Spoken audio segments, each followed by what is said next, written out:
Bonjour Jonathan Sturel. Bonjour, on s'entend bien? Bien, on Toujours? s'entend très bien. Enfin, moi, je me suis toujours bien entendu avec vous. En plus, voilà. Et je crois que vous vouliez, avant de commencer votre chronique, nous faire une annonce sur un salon du livre. Ah oui, effectivement, ce samedi, donc le samedi qui vient, donc c'est très bientôt, à Paris 15e, un salon du livre organisé par les éditions du Verbe Haut, chez qui j'ai édité mon roman d'ailleurs, mais il y aura énormément d'auteurs, la quasi-totalité des auteurs de cette maison. Et ça se passe rue Le Courbe à Paris, 15e. Ceux qui vont sur mes réseaux sociaux le trouveront facilement. Salon du livre du Verbe Haut, ce samedi de 14h à 18h. Donc on vous attend nombreux. Il y a beaucoup d'auteurs, beaucoup de livres évidemment, puisque ça se passe d'ailleurs dans une librairie. Donc c'est l'occasion de faire des petites réserves de lecture pour l'hiver qui approche et qui s'annonce rude. Voilà, et d'acheter français, au moins, puisque les auteurs sont français. Voilà, je ne sais Oui, pas où c'est imprimé, en principalement. revanche, mais voilà. Euh, Jonathan Sturel, de nombreux auteurs, de nombreux livres, et j'ai envie de vous dire, de nombreux ministres, de nombreux premiers ministres. Là, on est en face d'une offre pléthorique. On se demande qui va être choisi pour continuer la pantomime de la direction de la France. Effectivement, impossible de parler d'autre chose que de la situation politique que nous connaissons actuellement, mais impossible aussi, en ce qui me concerne, d'en dire la même chose que tous les autres. Et depuis quelques jours, en effet, j'écoute les médias, je lis les réseaux sociaux et tout le monde a un avis, mais enfin, c'est souvent le même.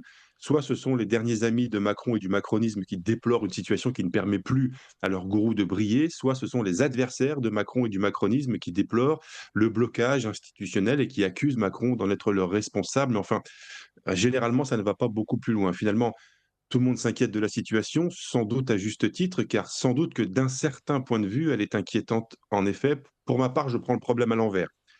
Ce faisant, je constate que la totalité des formations, des personnalités et des influences politiques qui forment l'arc des adversaires absolus de mon pays et de mon peuple n'a qu'une hâte: que la situation se stabilise, que tout rentre dans l'ordre et que tout puisse se remettre à fonctionner comme avant. Or, c'est précisément ce qu'il faut éviter. Il faut éviter que tout se remette à fonctionner comme avant, car justement, cet ordre précédent, avec ses formations, ses personnalités et ses influences politiques, c'est cela qui a conduit notre pays dans la situation catastrophique où il se trouve et qui dépasse largement cette seule crise. Alors évidemment que ces gens réclament le retour d'un ordre qui a fait leur succès. Évidemment que cette situation les dérange puisqu'elle menace de leur interdire de pouvoir reprendre la main sur le cadavre de la France. Mais nous, les adversaires de ces gens et de cet ordre, au lieu de pleurer avec eux sur le sort d'un système qu'ils ont dirigé contre notre pays et contre notre peuple depuis des décennies, au lieu de verser une larme de concert avec eux sur la pauvre République qui souffre en ce moment, nous devrions nous féliciter de voir le décor de cet asile à ciel ouvert s'affaiblir et, potentiellement, s'effondrer des suites des coups portés contre lui par des gens qui prétendaient s'en servir comme d'un bouclier contre nous les patriotes, qui étions accusés par eux de vouloir abîmer les institutions. Et finalement, leur décor pourrait bien péricliter du fait même de leur nullité totale. Et finalement, ils n'auront pas eu besoin des fascistes imaginaires et des méchants patriotes pour s'aborder leur propre navire. Alors, quelle ironie, mais quel délice aussi pour nous de voir que finalement ces gens, ces fous, ces médiocres, ces nuls, après nous avoir accusés pendant des dizaines d'années de vouloir déstabiliser la République, se retrouvent finalement aujourd'hui dans une panade exceptionnelle dans laquelle ils se sont mis d'eux-mêmes, tout seuls, comme des grands. Alors je vais vous donner mon avis et mon analyse, c'est très simple. Ce spectacle me réjouit. Il est réjouissant en effet de voir leur navire de guerre se prendre les pieds dans son propre tapis, de voir cette clique s'empêtrer dans sa propre nullité, de voir leur visage défait, déconfit, inquiet et surtout, quel moment que celui où l'on voit se réaliser la prophétie que nous formulions depuis si longtemps, à savoir que la classe politique française depuis 50 ans est d'une médiocrité abyssale et que cela ne pouvait pas se terminer autrement.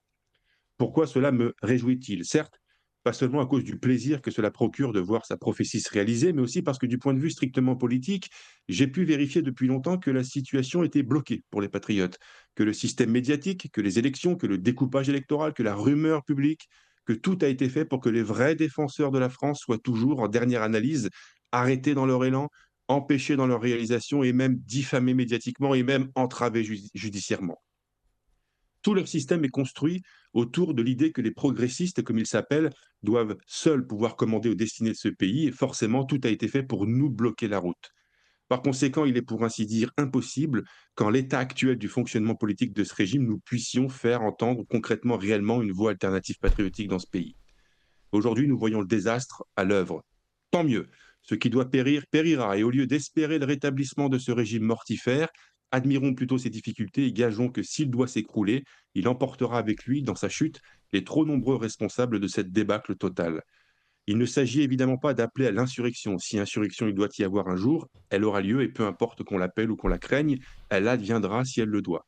Il ne s'agit pas d'espérer non plus que la France s'effondre. Au contraire d'ailleurs, l'histoire nous enseigne qu'il faut parfois en passer par des crises politiques graves pour faire renaître une nation qui était en train de mourir, assassinée en l'occurrence par ses propres élites et livrée par ses propres chefs à tous les vents mauvais. Pour le moment, sur l'échelle de la virilité politique, le plus audacieux que l'on entend proposer, c'est la démission d'Emmanuel Macron. Alors la belle affaire, oui, bien sûr, oui, on veut qu'il démissionne, mais pas seulement pour la satisfaction que cela nous procurerait légitimement de voir ce bourreau de la France tomber de son piédestal.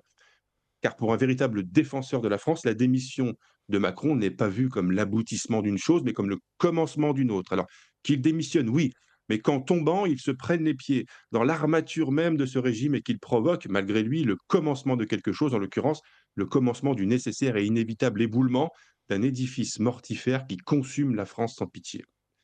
Hors de question pour moi de verser une larme pour les institutions de la République égratignées par ces crises à répétition. Hors de question de réclamer le retour au calme. Au contraire, comme tout patriote authentique, capable d'assumer la dimension tragique de l'histoire dans laquelle nous sommes plongés, je regarde, moi, avec une certaine délectation, le potentiel hautement révolutionnaire de la situation actuelle.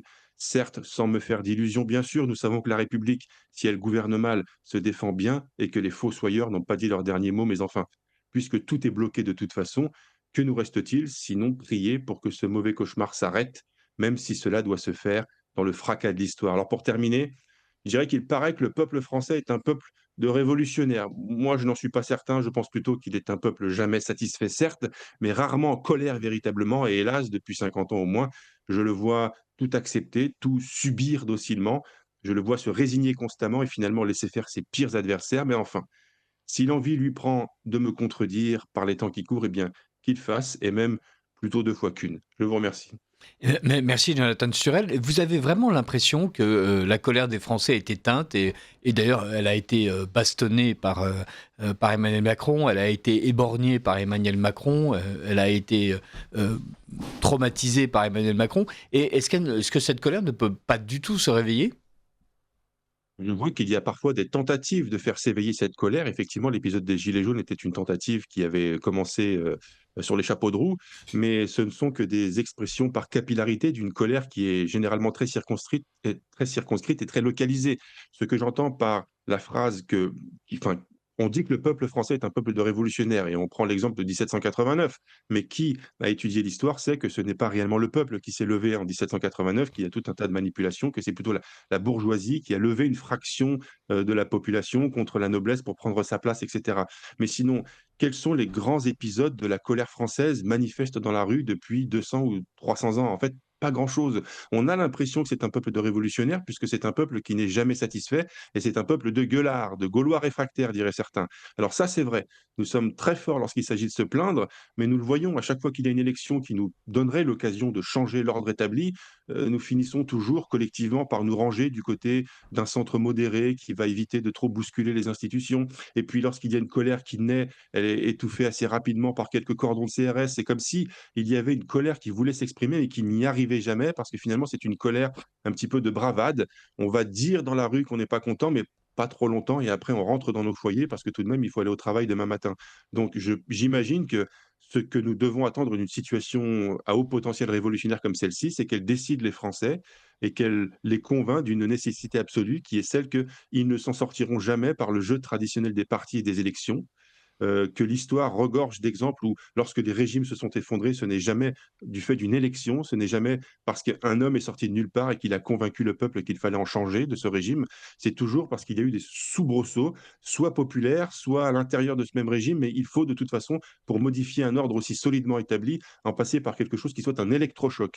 C'est pourquoi que j'admire la situation. J'ai soutenu le mouvement des Gilets jaunes, évidemment, des agriculteurs en colère, et même les mouvements de rue, de contestation contre la réforme des retraites. Enfin bref, je suis du genre de ceux qui, lorsqu'ils voient un début de commencement de quelque chose, d'une colère qui a l'air de vouloir se présenter et se mouvoir dans la rue, à le soutenir dans l'espoir que cela crée une sorte de réaction en chaîne qui pourrait aboutir jusqu'à l'écroulement d'un système que je juge mortifère et délétère pour la France. Mais malheureusement, je déplore qu'effectivement le peuple français, s'il est un éternel insatisfait, n'est pas véritablement, comme on l'a cru pendant très longtemps et comme le récit l'a fait croire, un peuple de révolutionnaires. Ce n'est malheureusement pas vrai, ou heureusement, ça dépend de quel point de vue on se situe. Merci beaucoup, Jonathan Turel. Restez avec nous. Nous allons pouvoir poursuivre la discussion avec Charles Huet, qui lui aussi a un certain amour de la France.